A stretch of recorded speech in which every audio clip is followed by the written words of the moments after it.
You know, very small, first of all, very family-oriented. You know, you feel at home here, obviously, and it's beautiful. And, you know, growing up, this was obviously a phenomenal place.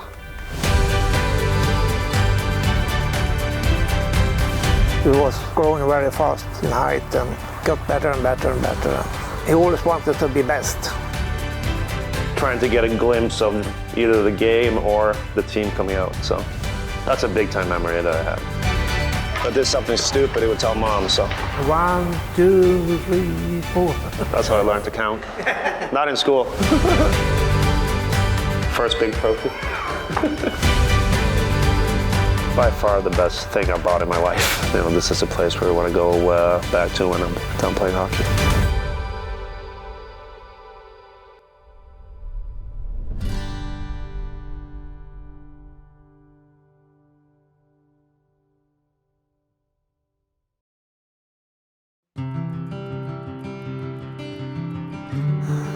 It's quite a small town, very narrow to everything, very nice nature around us, both the sea and the mountains and things like that.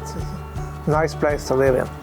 You know, you feel at home here, obviously, and it's beautiful, and you know, I haven't spent any winter here in a long time, but the winters are also very, very nice. A little bit darker than it is in the summer, but you get a lot of snow, you go skiing, stuff like that, so you know, you get all the seasons here, which is nice. You know, coming from a small town like this, you know, you got everything you need, but, you know, kind of a team-first mentality. There's no egos, there's no, you know, I'm better than you or bigger than you. It's just everyone's on the same level, and, you know, obviously, big hockey community at the same time, and, you know, everyone lives and dies by MoDo, and, you know, I'm very proud of their exports to the NHL. Everybody talks about MoDo.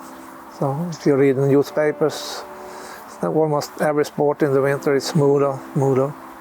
So it means a lot. This is where I played my first pro games. First game against Djurgården was here. I scored an own goal in that game, but. Which net was it at? This one right here. My second year was a lot of fun. We missed the playoffs, but that was an unbelievable season for me personally. World Juniors, you know, had a good season at home, and then the draft after that. You want to play in the NHL, you want to play in the best league in the world, but, you know, before that becomes a reality, you want to play for that, for the senior team, but it's a long climb, and you need some luck on the way, you need obviously some talent, and playing for 3 Crowns, and MoDo was the first goal, and then we started realizing and learning about the NHL. That obviously became the main goal.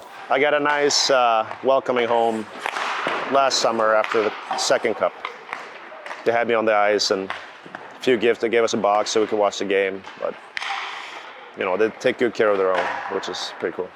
In the future, when I retire, I'm sure I'm going to have season tickets to watch them play. So this is the wall where all the NHL players are.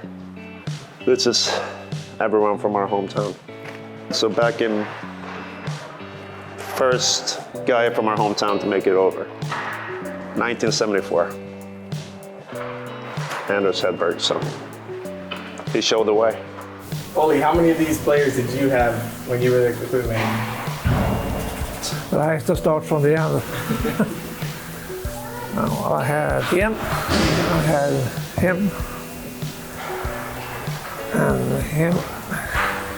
Well, we started with the oldest son, Johan, when he started to play hockey, so I think I will help them from the beginning, and then I went to the under-20 team in MoDo and was there, so totally I think I was equipment manager for like 21 or 22 years. He didn't treat me any different just because I was his son.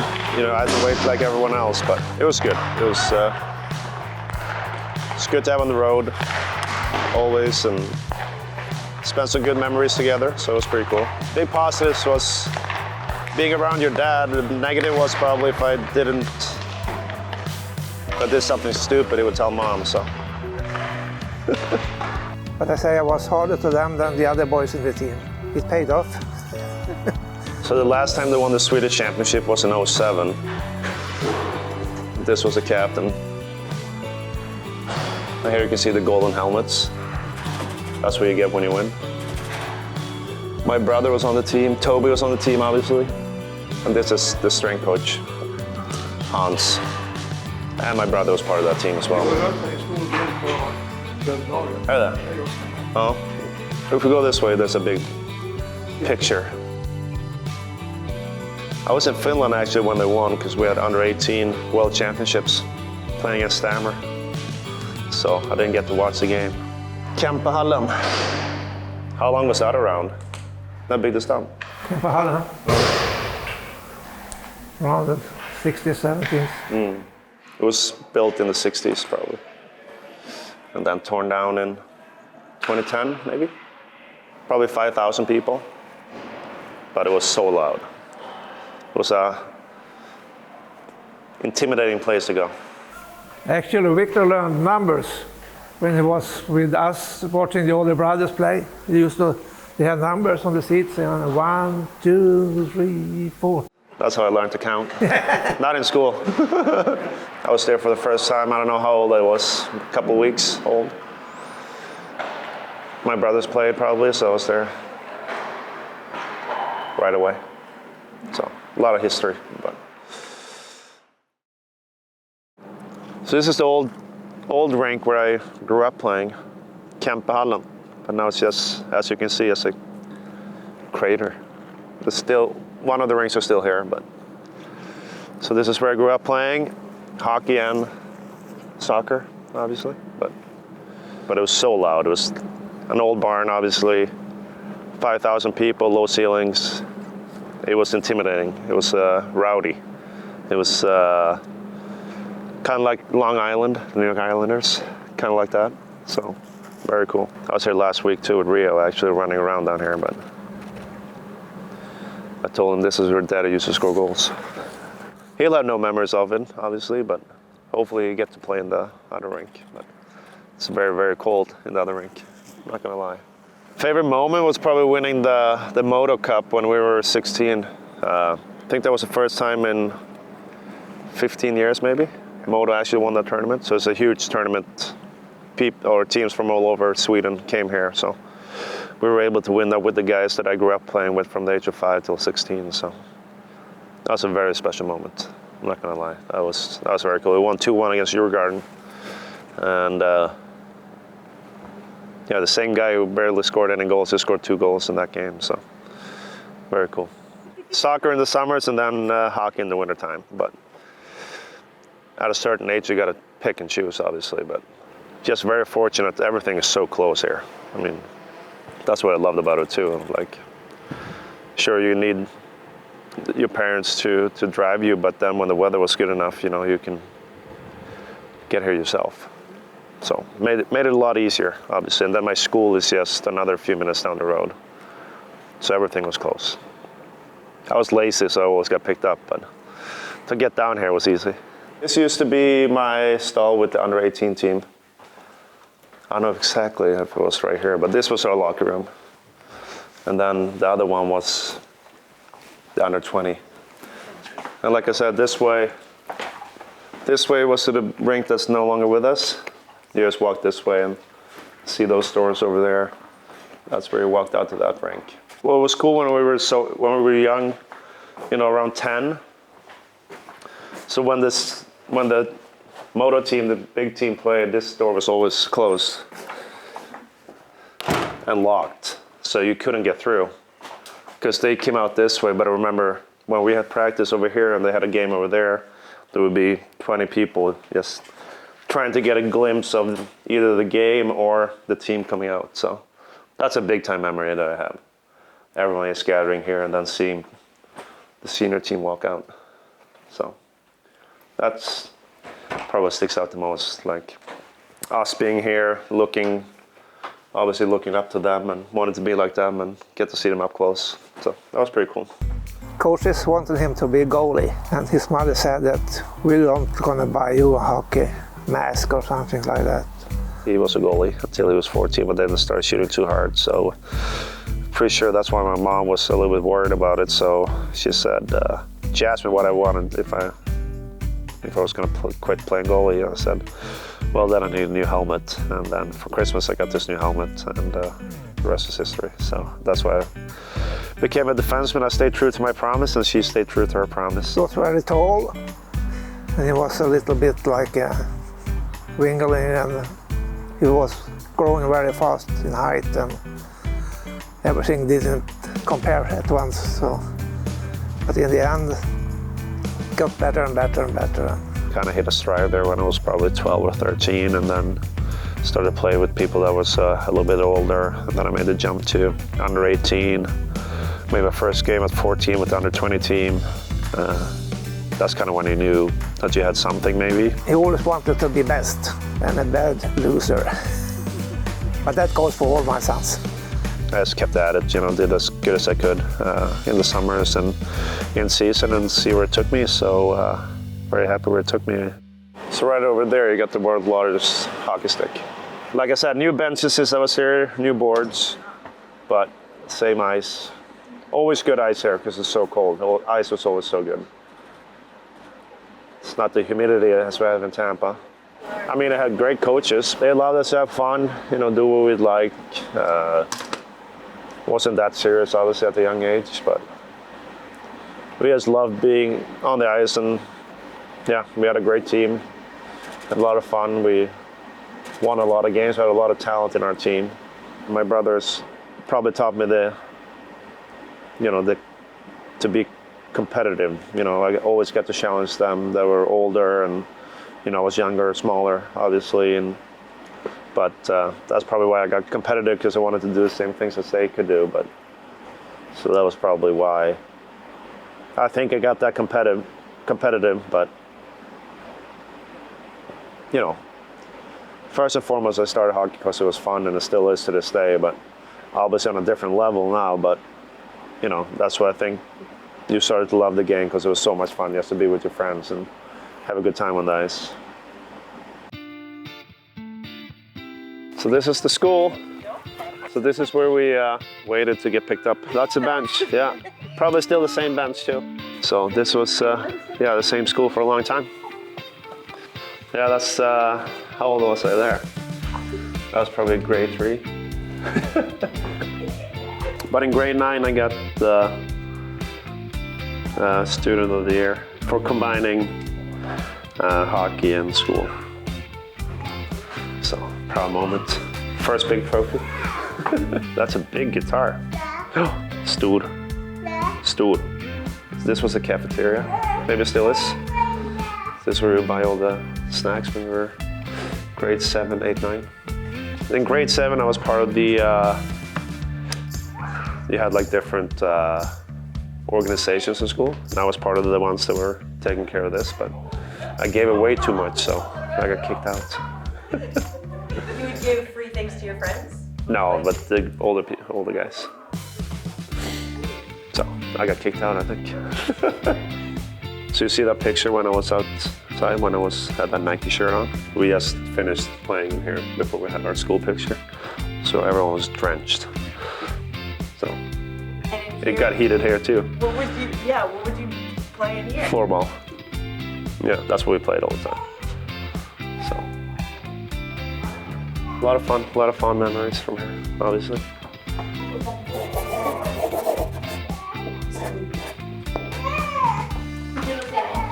See, now this will stay here until someone else from this school wins the Stanley Cup, which is hopefully in the future. So it'll look good. Papa. You guys want to go see the rink where we played? So this is where we played. So cool. Yeah. So this is obviously new. So me, Daniel, and Henrik Sedin, we donated some money for 2 of these rinks. It should be turf too for the summer, but then during the winter time, it's obviously a nice sheet and netting around and a couple of nets. So now they're calling it 7-7's meeting spot. You can see the sign up top there.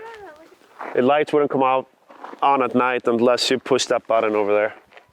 So you gotta press it, it's like a timer. So sometimes if we're here long, it would go dark again, and you gotta press it again. You can obviously walk from our house up here. Sometimes you can skate on the road when it was freezing. This was all wood. It was rotten and it was kind of falling apart, so they've been looking for getting something like this. So yeah, they moved this. This was down by the rink we were at yesterday before, but we felt like the purpose and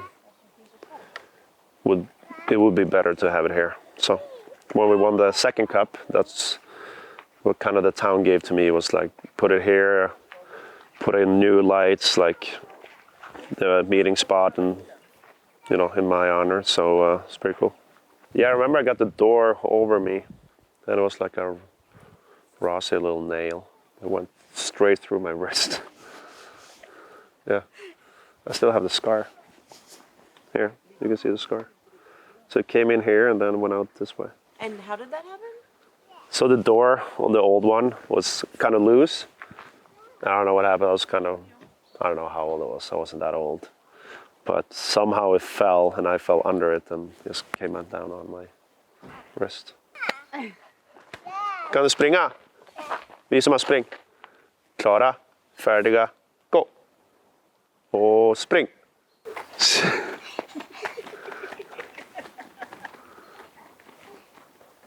Då måste du ju leta. Nej. Måste du leta? Nej. Ska vi åka och fika lite? Nej. Jo. Fika, fika, fika. Fika, fika, fika. Bye bye. Jo! Nej. Jo! Nej. Jo! Och jo. Ska du ta dig väskan då? Nej. Kom. Pappa tar den. Jo. Ska du ta den? So right now we're at my parents' house. This is where I grew up, obviously, and let me give you a tour. We'll start upstairs where all the boys slept at the end. This used to be my room at the tail end of my stay.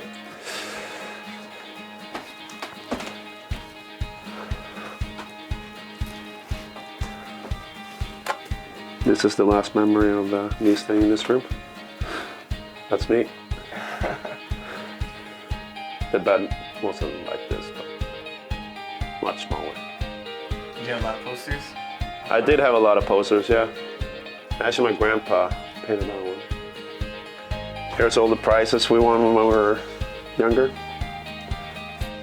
I mean, these are all the World Juniors, but they're all silver medals, obviously.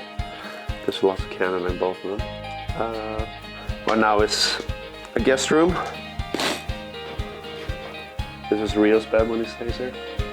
I think that's from when I don't know how old this is, but it still works. This is also the three of us.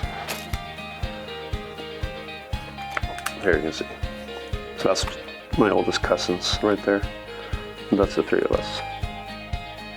I'm probably Rio's age, or maybe a little bit older. But okay, so I was upstairs. Playroom. Like I said, this was my room for a little bit. No. Now it's a playroom for all the kids, the grandkids. Kitchen area. The intercom was right here, actually. It's gone now, but it was right here. And then the basement is right here, obviously. So press here, call down, and make sure that we knew the food was ready. We would come running up. So let's go down to the basement, the fun part.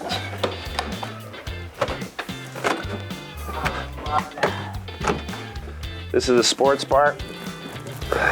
You see all the memorabilia around, all the hats. Hej älskling! Ska vi komma? Ja, vi ska gå in där, jag lovar. Ska jag stänga dörren här då? Bye bye. Va? Vill du ha mat? Är du hungrig? Är du hungrig? Ja, vi ska gå in där. So this is where all the action took place in here. Here we got Vasi on the wall. This net is still from the days we were playing. This is new. But then we line these up and then just play like this. Mål. It's called floorball. It's kind of like a round ball, and like it hits your thigh, it stings big time. So they were shooting it hard at me. I was usually the goalie, so we go here and play and shoot. These pads these are pretty new, but these are all from when we played. So this was my gear. We just played all the time. And then sometimes when not everyone was at home, you played by yourself down here. You played goalie by yourself. Like this stuff, you always spend time down here, even though if you were alone or with your brothers or friends at that time. So you played as much as possible. It was a big age gap. So, you know, say I was 6, Johan was 14, so he was a teenager at the time, so toughened me up pretty good. And then if I didn't like a shot, I would chase him down right after. But usually they come running up. Yeah. They first or Victor after with the stick, or Victor first crying and they offer him. Yeah, we had a lot of friends over here. Yeah. Running rollerblades. Yeah. That was a bad idea. Yeah. They have to read on the floor Yeah. where they left. They were toast. But we had a lot of fun together. There's no doubt behind that. So you embrace that and you look back at it now. It's very special times. And, you know, hopefully that continues with my kids. Skjut där då.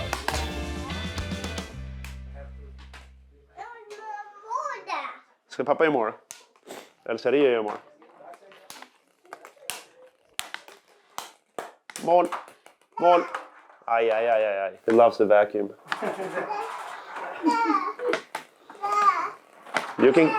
Du kan dammsuga om du vill.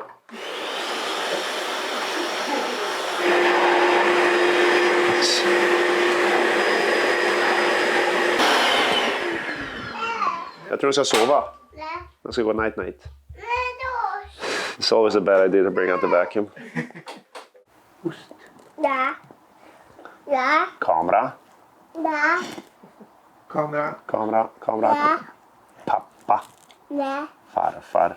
Ja. Farmor. Ja. Kamera. Ja. Bord. Ja. Ost. Ja. Yoghurt. Ja. Sked. Ja. Farmor. Ja. Farfar. Ja. Kaffekopp. Ja. Bord. Ja. Nej. Skräp. Thunderbug he loves. Baby to Baba. Bug. Ja. Thunderbug. See Josh. You want to see him again? He understands when I put on my suit that I'm leaving. And it's bye-bye. Bye-bye.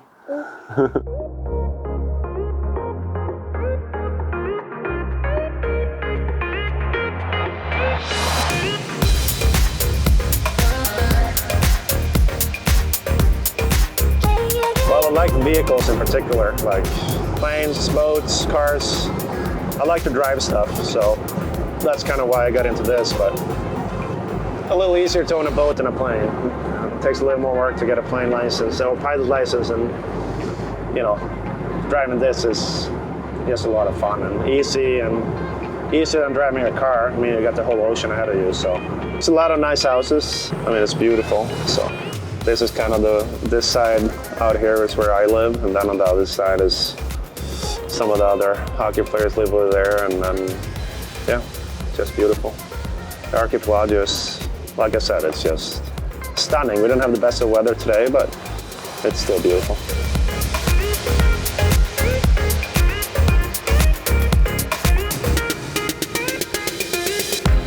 There we go, all set. This is the house, main house.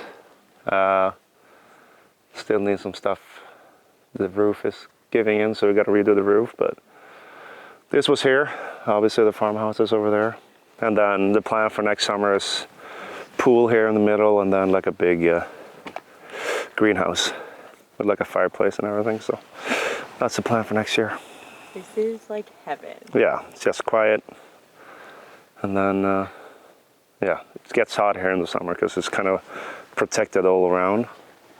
So we get a lot of sunlight and heat up here, which is nice.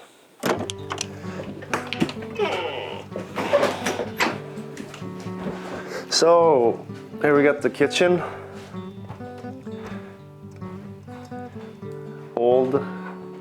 with some mixture of new. This is obviously from when the house was built, 1916 I think it was. Yeah, this is where we cook the meals. We like to keep it old, obviously, kind of keep it with the charm of the house. But yeah, it's been working so far. But still work to do, obviously. But living room, couches are new, but I love the new or the old fireplace. You don't get those anymore, so you gotta keep the standard. Yeah, you don't get this new anymore. So, but it's fully functional, heats up quickly, and like I said, very cozy. But I like all this, you know, the stuff that was intact and, you know, from when the house was first built. I like that. Sorry, what year was that? I think it was 1915 or 16. Yeah, very old. There's actually an old picture right here. That's the boathouse we came to. This is the house. And that's the farmhouse, obviously. But you see there was no forest around at that time. So you can see the ocean actually, but now this is all grown, obviously. This house is still there. So these are the oldest houses. And then this was hiding in the background, so you bring a little bit of new stuff. But this kind of fits here with the wood and everything, so won't forget that. So this is fermented herring. It's a fish that's rotten, pretty much. And the smell from it is disgusting. I don't like it personally, but it's a tradition and something people really like. And yeah, so this is kind of how the can looks, but this is filled with something else. It's not water, but something you could drink, so we'll keep those here. But then yeah, upstairs we got all the bedrooms. This is the master, old, still got the old kind of like stove to here. I don't know if it works, but probably not. I haven't tried it yet, but they probably had us like an apartment back in the day, so. But still cool. It's weird to see in a bedroom, but it works. You know, this is where you find relaxation at its best. During the summertime when it's nice and warm, you know, the days are long. You know, you sit down here on this dock and you have the sun and the sunset all down here. I mean, it's picture perfect. It's a, you know, this is, like I said, it wasn't really a dream, but it should have been. You know, this is by far the best thing I bought in my life.